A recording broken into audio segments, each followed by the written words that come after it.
afternoon, all. Welcome to today's Cancer Healing Journey Talks. Myself, Andy Johnson, community outreach team of ZenOnco.io and Love Heals Cancer. Cancer Healing Journey Talks helps cancer survivors and caregivers to share their journey with vast number of survivors and caregivers who have traveled or been traveling through the journey. This can inspire and motivate them for their faster recovery as well. I would like to introduce today's speaker, Jeffrey Deslandes. He is a two-time cancer survivor. Welcome to today's session, Jeffrey. Over to you. Oh, thank you. We need to go back to 1999. I was age 51, in perfect health, and then had my career at my had a PhD. I had a fantastic job in BHP in Melbourne, and everything was fine. And I'm starting to feel a little bit tired and a bit of a pain under the rib cage, and the pain got worse. I had a few tests and they said, oh no, you just strained a muscle. But I kept persisting. Eventually they found that I had non-Hodgkin's lymphoma, which is lymphatic cancer. It was stage 4 and it was in quite advanced. So it was in around the lymph nodes around my heart, around the spleen had doubled in size. It was in my bone marrow. And I had what's called a BCL2 gene translocation. So 2 genes have been swapped from one location to another. So it was quite a shock diagnosis out of the blue. And they said, you know, you might die. And that was age 51. I had 5 children and 2 of them fairly recent. And my whole life was in front of me. I thought, oh no, I've got too much to do to die. But was quite a serious diagnosis. And non-Hodgkin's lymphoma, there's actually 2 types of lymphoma. There's Hodgkin's lymphoma, which younger people tend to get. And generally a lymph node around the neck presents, and that's more easily picked up, and that's fairly treatable. But the main one people get, particularly older people, is non-Hodgkin's lymphoma. It's a silly name. It means not the other one, but it's one that is treatable but not generally curable. So they said they could treat my cancer, but they couldn't cure it, and it would keep coming back. So I had to have chemotherapy pretty soon. So I left my career at BHP. My whole career, like my PhD, master's, bachelor's degree, disappeared off the horizon because I was focusing on survival. So earning an income and your job meant nothing. So I left my job, which resigned from BHP, and I had chemotherapy. And then unfortunately, cancer came back 6 months later. So it came back this time in the mouth, but still the same type of cancer, lymphoma. And then I had more.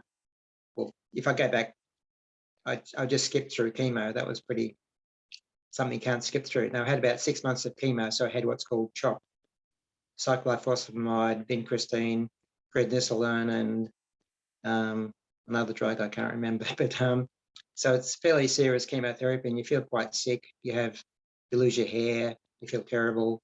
So I had about 8 cycles of that. So after that, the tumours had reduced in size, and I was more or less in remission after the chemotherapy. But what they said, they didn't know when the cancer would come back. So lo and behold, 6 months later, it came back in my mouth, and I had a new drug then called Mabthera, or rituximab, I think it's called overseas, which is a monoclonal antibody. It's fairly easily tolerated, has few side effects.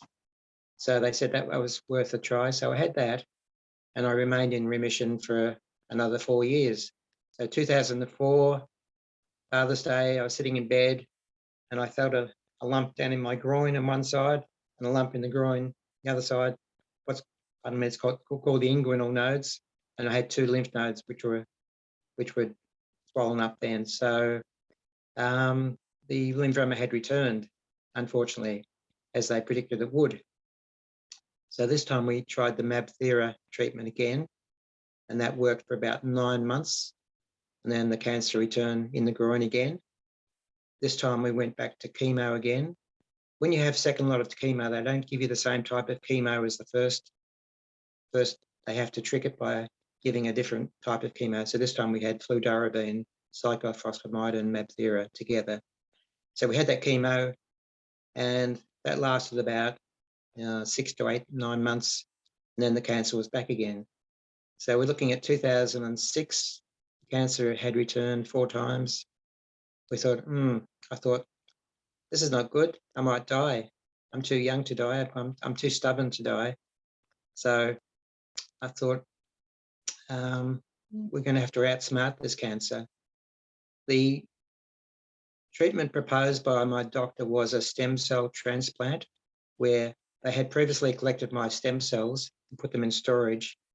And the stem cell transplant process is they give you very high dose chemo, and they use your stem cells to rejuvenate your immune system and then build your immune system back. There's 2 ways of doing your stem cells. You can use your own stem cells, which they had collected for myself, or you can do a donor stem cell collection. Trouble with using a donor stem cell is those cells can be rejected and you get graft versus host disease. But and the other problem, if you use your own stem cells, you don't graft versus host. But if there's even one cancer cell in those collected stem cells, then that'll start growing in your system. And then because you've had the maximum dose of chemotherapy, then the disease will progress and you'll die from that. So I didn't like either option they presented me. And I was doing some research, and I found a haematologist up in Brisbane in Australia who came out of an institute called the Queensland Institute of Medical Research. And they were doing research on vaccines for cancer. And because I was trained as an engineer, I guess, that sounds sort of promising, like an engineering approach. So what they basically are working on is using a sample of a cancer to make your own body's antibody for your cancer. So it's like a precise biological response or treatment for your cancer with 0 side effects. So I ignored my doctor's advice at Melbourne. He was very annoyed, I must say, that I didn't go the stem cell route. And I flew to Brisbane, and the procedure is they take out a sample of a cancer that's got to be 15 millimetres or greater. Unfortunately, the node I had in my inguinal, in my groin, was 15 millimetres or a bit bigger. So they whip that out under surgery, and then they pull out dendritic cells from your blood using apheresis. So they just put a needle in one arm and put your blood through a centrifuge and pick out these dendritic cells. And they combine this dendritic cells with the tumour in the test tube, in the laboratory in a test tube, to make your own body's antibody for the cancer. So I started that treatment in 2006. They initially made 33 doses. So the first treatment was dose once a week for 4 weeks, and then once a fortnight for 4 weeks. So after 3 months, I was still disease-free.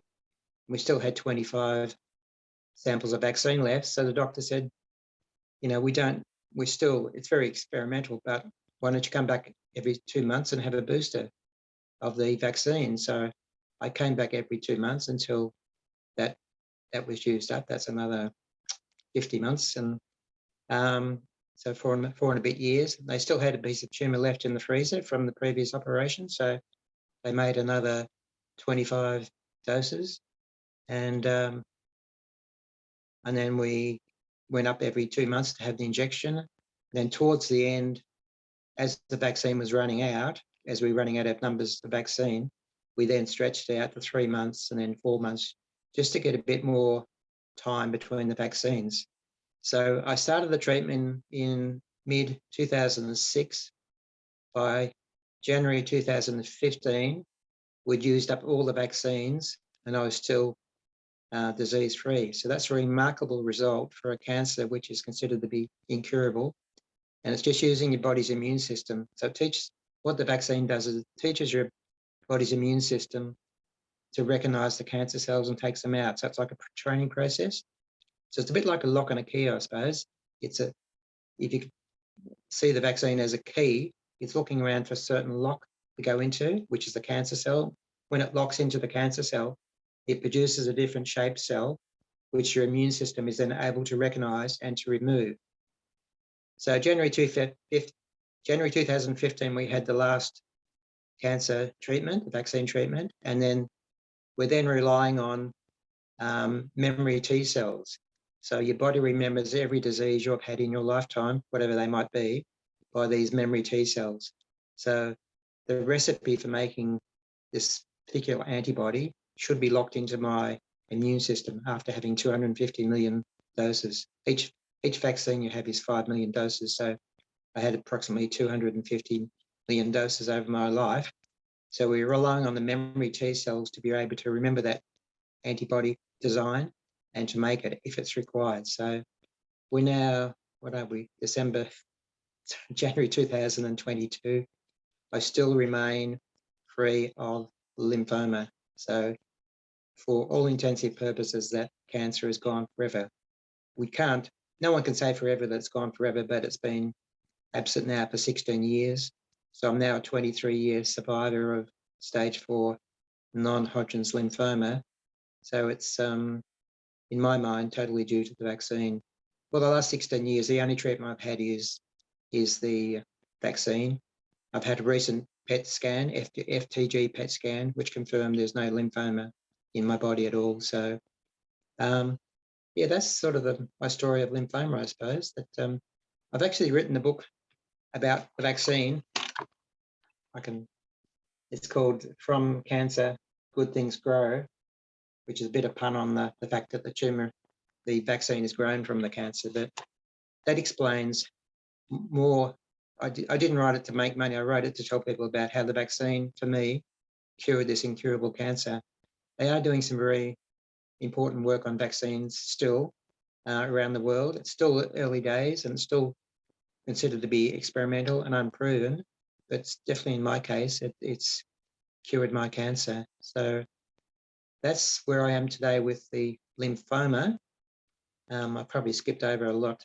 I should have covered more, but there is a new chapter to the story. In 2018, I ate a meal one day.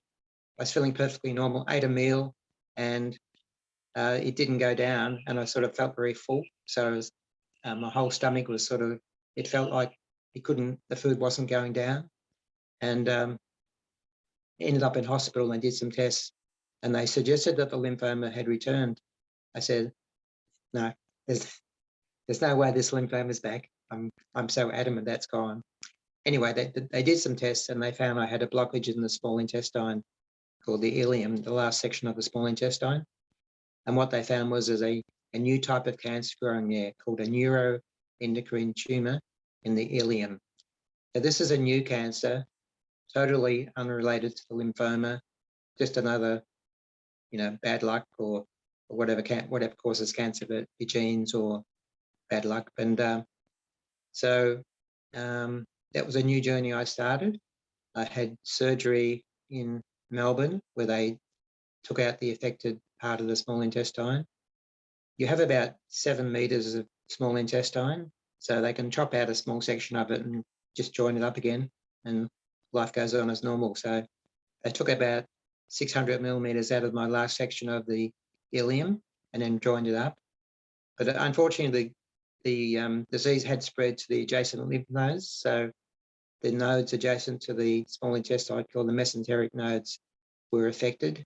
They took out 11 of those and they were all infiltrated with the NET cancer. Again, NET cancer is an incurable cancer, and they said it's just there's no real treatment for it. We can give you some, there's 2 forms of treatment for it. Well, first form of treatment is surgery. Second form of treatment is a hormone called somatostatin. And the third treatment is a radiation-based somatostatin, but neither of those treatments actually cures it. So because of my experience with the vaccines so successfully for the lymphoma, I had the surgeon take out a section of the lymph node or a section of the primary tumor in the ileum. And I went to Japan this time. The doctor who made my lymphoma vaccine is not doing it at the moment, and in any case he's a haematologist and deals with blood cancers. So I had to go to Japan. So a piece of tumor was sent to Japan. I flew to Japan. They took out my dendritic cells and again made a vaccine for the cancer. And then I had treatment in Japan consisting of the DC idiotype vaccine plus what they call natural killer T cells, which is a immunotherapy treatment personalized. So your body has these cells called natural killer T cells. So what they do is pull those out of your body using this apheresis machine again. Then they can grow them in the laboratory in large numbers. Then they enhance them to make them more active.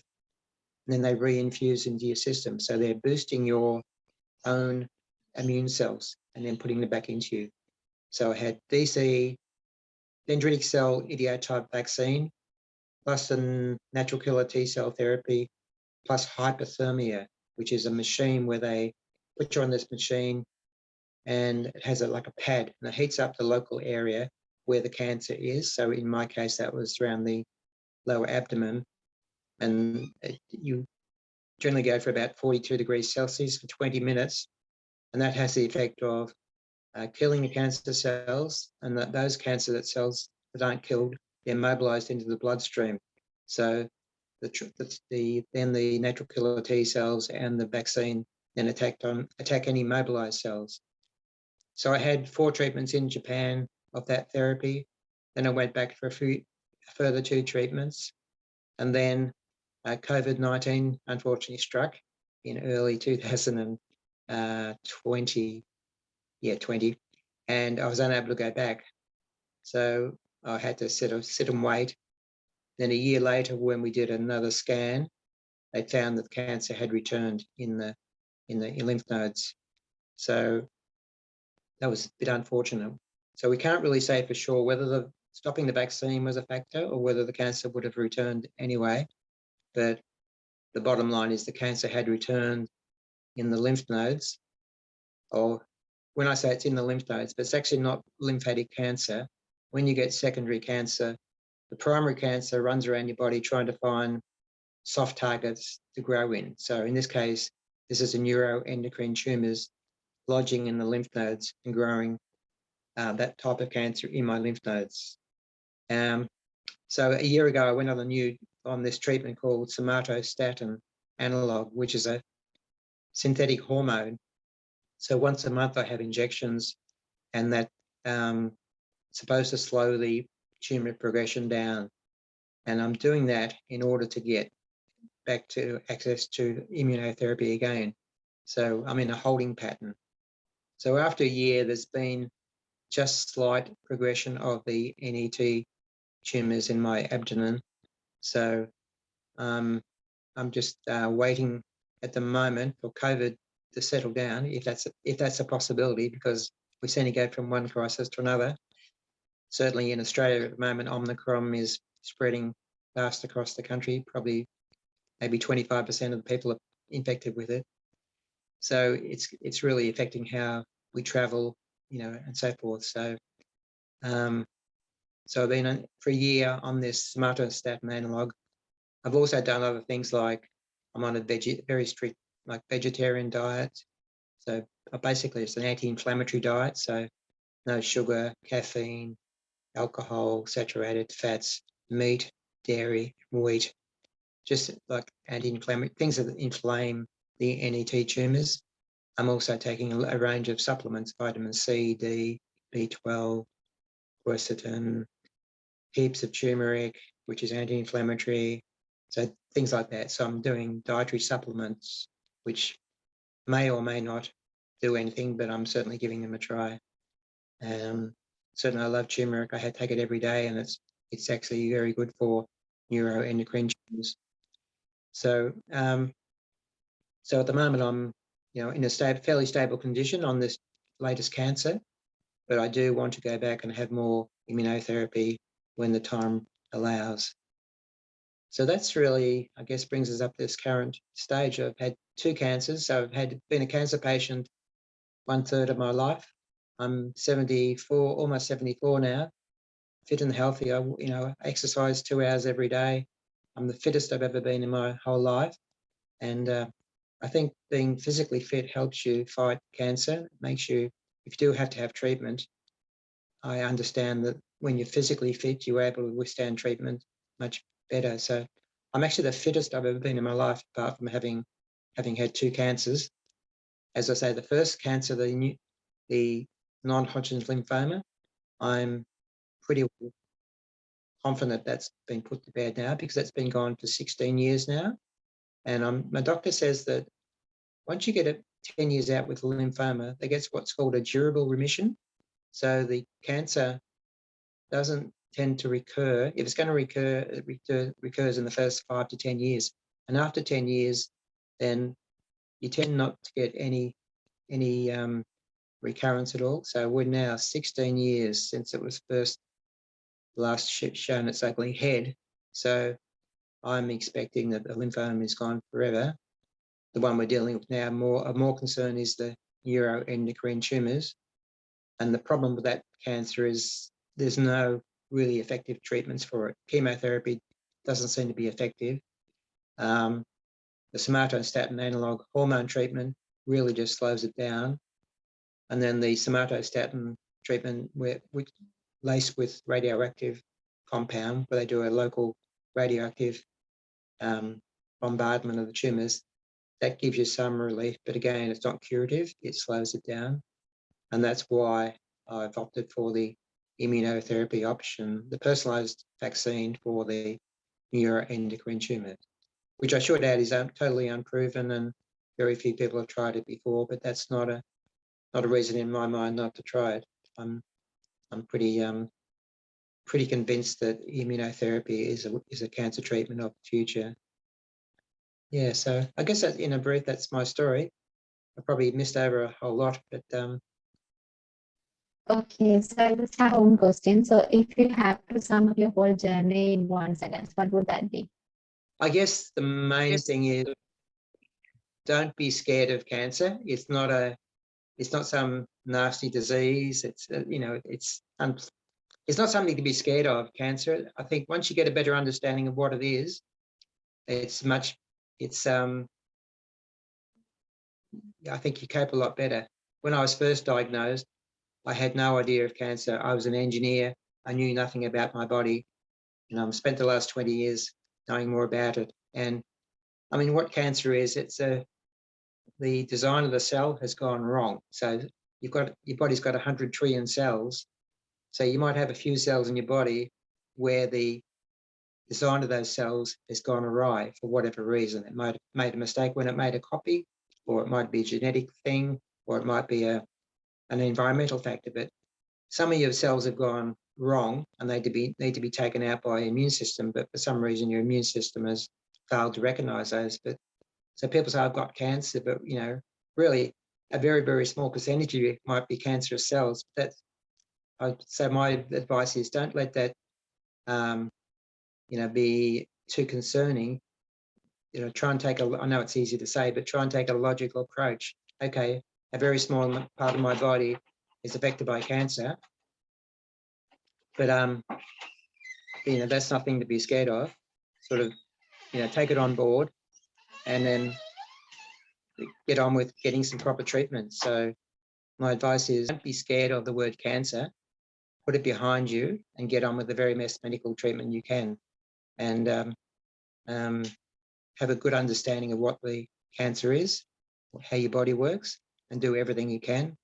For example, if you're a smoker and you get lung cancer, it probably makes reasonable sense to give up smoking, as an example. Or so there might be dietary things you can do as well, and certainly remain active is keeping a healthy body weight, looking at your diet. They all help you get through the whole process. That wasn't exactly one sentence, was it? Sorry.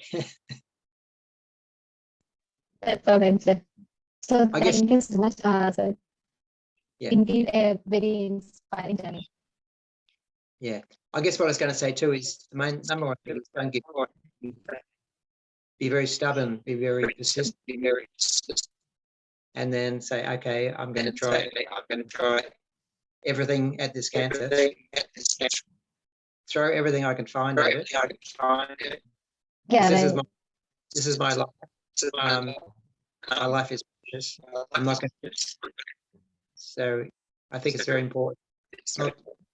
We say in Australia, throw in the towel. up. You know, it's important not to give up, to keep trying. Right.